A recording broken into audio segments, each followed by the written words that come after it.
waxaan rabaa marka koowaad inaan mahad celiyo ilaahay subxaanahu wa tacaala uma waxaan u mahad celinayaa ra-iisul wasaaraha xukuumadda federaalk ee Soomaaliya injineer Maxamed Xuseen Roble iyo ra-iisul wasaare ku-xigeenka iyo golaha wasiirada iyo shaqaalaha kala duwan xafiiska golaha ra-iisul wasaaraha. runtii ra-iisul wasaare Maxamed Xuseen Roble wuxuu soo shaqeeyay xilli aad u adag oo dalkeena ay ka jiraan khilaaf siyaasadeed oo dhib badan runtii kaas oo qaatay muddo. wuxuu dhaxlay aragtiyo kala duwan iyo dadkii siyaasado kala fogfog oo runtii markaas halis ku noqon karay deganaanshaha iyo in dalka ay ka dhacdo doorasho. xilligaas adag runtii dad fara badan oo laga yaabo inaan anu ku jiray waxaan u arkaynay inay aada uga adag tahay prime ministerka in uu handal gareeyo ama uu hago barnaamijkii doorashada ee runtii aadka loogu kala fogaa. waxaan aada uga baqaynay inuu ku barbariiqdo oo asaga oo dhaawacyo badan qaba uu xilligan soo gaaro. waana dhici kartaa in xataa talagalku wax mararka qaarkood siyaabahaas uu ahaa, laakiin tusbaxaa yar ee uu haystay iyo ducooyinku waxay keeneen in uu ilaahay ka samato bixiyo oo asagoo hero uu ka baxo galabta xafiiska.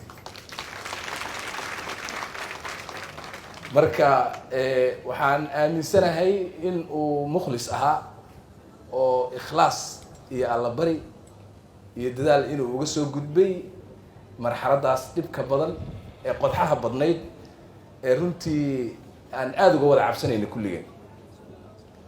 asaga iyo tiimamkii la shaqeeyey iyo odayaashii marka dambe majaraha u qabtay labada aqal runtii iyo saraakiishii amniga iyo dhammaan intii ka shaqeynaysay waanu mahad celinayna.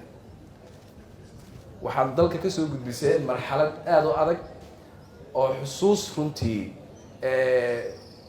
ciddii ka naxaysa dalkan xusuus ku reebaysa mararka qaarkood sidii dadkeenu ay u niid jabsanaayeen iyo sidii ay halista u gashay Soomaaliya.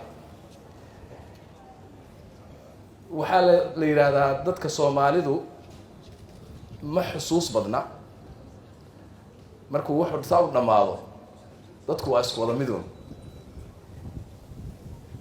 kii dadka eber ka dhigay oo laayay iyo kii dadka badbaadiyey 2 bilood kadib isku mid bay noqonayaan.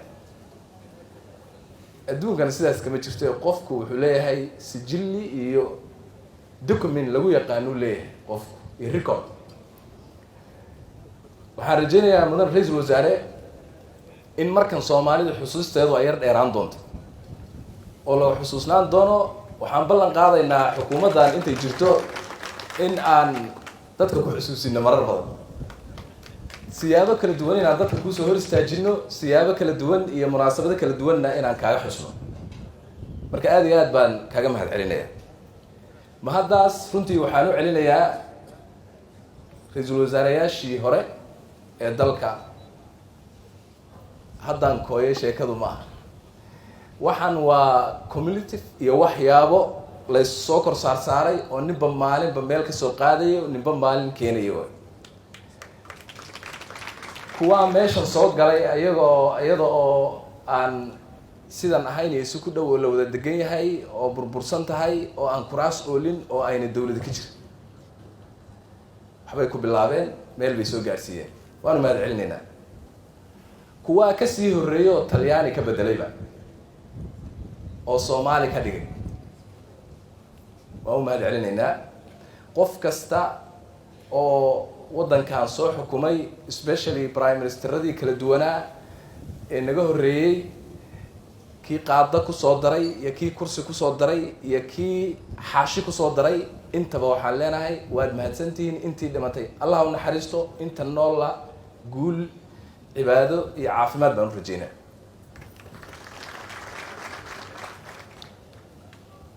shaqaalaha oo PS ku kow ka yahay oo runtii had iyo habeen mar walba u taagnaa in ay najixiyaan siyaasadda xukuumadda iyagana waan mahad celinayaa.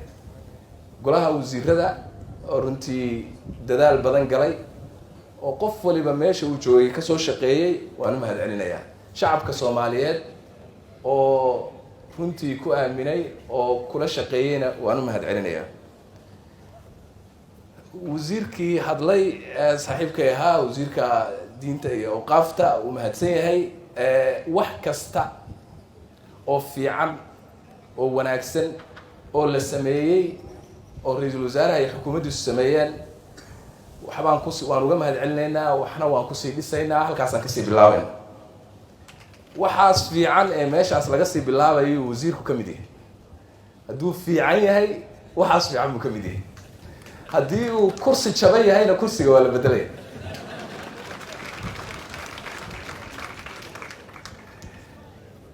aad iyo aad baan runtii wasiirada ugu mahad celinayaa. intaas waa iska kaftan. shaqaalaha iyo saaxiibadayda aan isku wareegnay ee ana laygu soo wareejiyey ayagana laygu soo wareejiyey waxaan ka rajaynayaa shaqo wanaagsan, saaxiibtinimo, ayagana inay soo dhaweeyaan. anigana waxaan ballan qaadayaa in aan si hufan ula shaqayn doono. way dhici kartaa inaan idin soo kalihiyo, way dhici kartaa habeenkii seexda inaan idin dhaho, way dhici kartaa inaan xafiisyada soo galgalo, laakiin waxaan hubaa inaan idinka xishoon doono, waxaan hubaa inaan idin respect garayn doono, laakiin waxaan hubaa waxa inoo qoran inaan tadbiiqin doono 100%. dad Soomaaliyeed oo sharaf la jooga meeshan oo civil servants ah iyo la taliyayaal iyo dad sharaf loo qiimo leh. waxaad ka cabsataan ma jiro. mid saaxiibkiin oo halkan ka shaqayn jiraa imaaday oo wada shaqaynayna. waxaan mar walba runtii aan ku dadaali doonaa ilaahay idankiis. waddankan waxa hortaagan waa ognahay, maanta meeshuu marayana waa ognahay. maanta ajandaheena koowaad waxaa waaye dadkeena dhimashada baahidu ay keenayso inaan ka badbaadino. si aan uga badbaadinana waa inaan amnigiina aan sugno. marka baahidii oon dadka ka badbaadino, oon abaaraha dadka uga gurmano, iyo abaaro keliya ma ahee berri hadduu daadad yimaadana dee qaylada aan kuma jiri karne inaan xal waara la nimaadno, iyo si dadkeena aan u badbaadino xal waarana aan ula nimaadno. caqabadaha ugu waaweyn waa kuwa amniga inaan zuulino caqabadaha ay hortaagan. saddexdaas arrimood oo isku duuduuban ayaa priority inoo ah. waxa kaloo dhani way soo daba socdaan, ayaga ayayna kaalmaynayaan. waxaan rajaynayaa dalkani inuu aado prioritiskiisa. wax kale lagama shaqayn karo haddii aan nabadgelyo la helin. meeshaas waa meesha bugta Soomaaliya, meesha u baahan xalkuna waa meeshaas. innaga oo heshiisa oo mid ah, innaga oo isku kalsoon, innagu isku tashanayna, waxaa lagama maarmaana inaan u dhaqaaqno sidaan dalkan u xoreyn lahayn. dalkan wuxuu u jahaysan doonaa inuu iska xoreeyo cadowga.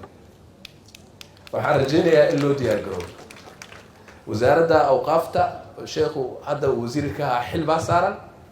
wuxuu xil ka saaran yahay muslimiin baan nahay, ha noo sheegto dagaalkaan meeshaas la gelayno ma sax baa mise waa qaldan, ma baadil baa mise waa xaq. waa inay noo sheegtaa. wasaaradda ganacsiga waxaan ka rabnaa inay businesska abaabusho oo la aado xaggaa loo jeesto. wasaaradaha qorsheynta iyo aan ognahay pillarska ka shaqeynaya, pillarskaas way mahadsan yihiin, waa wadaysiin, laakiin priority-geennana waa inaan ogaanaa. wasaaradda maaliyaddu waa inay sidaas ogaataa. waxaan aad iyo aad ugu kalsoonahay shacabka Soomaaliyeed inay is-xoreyn doonaan. waxaan aad iyo aad ugu kalsoonahay in aan badbaadin doono dadkeena, kadibna aan gaari doono xorriyad taam ah oo aan dalkeena ku horumarino, oo aan waxbarashadii iyo caafimaadkii iyo dhaqaalihii aan kor u qaadna aan ku keeni doono haddii Ilaahay yiraahdo. isku kalsooni baa loo baahan yahay, niyadda oo la dhisaa loo baahan yahay, Soomaalinimo loo baahan yahay. waxaa loo baahan yahay in wixii hore oo dhan la iska halmaamo. waxaa hore oo dhan wuu iska dhammaaday. marka bog cusub iyo beejaj cusub iyo qalbi cusub oo nadiif ah iyo saaxiibtinimo iyo soomaalinimo iyo isjacayl kusoo dhawaada dhammaantiin. aad iyo aad aad u mahadsantihiin.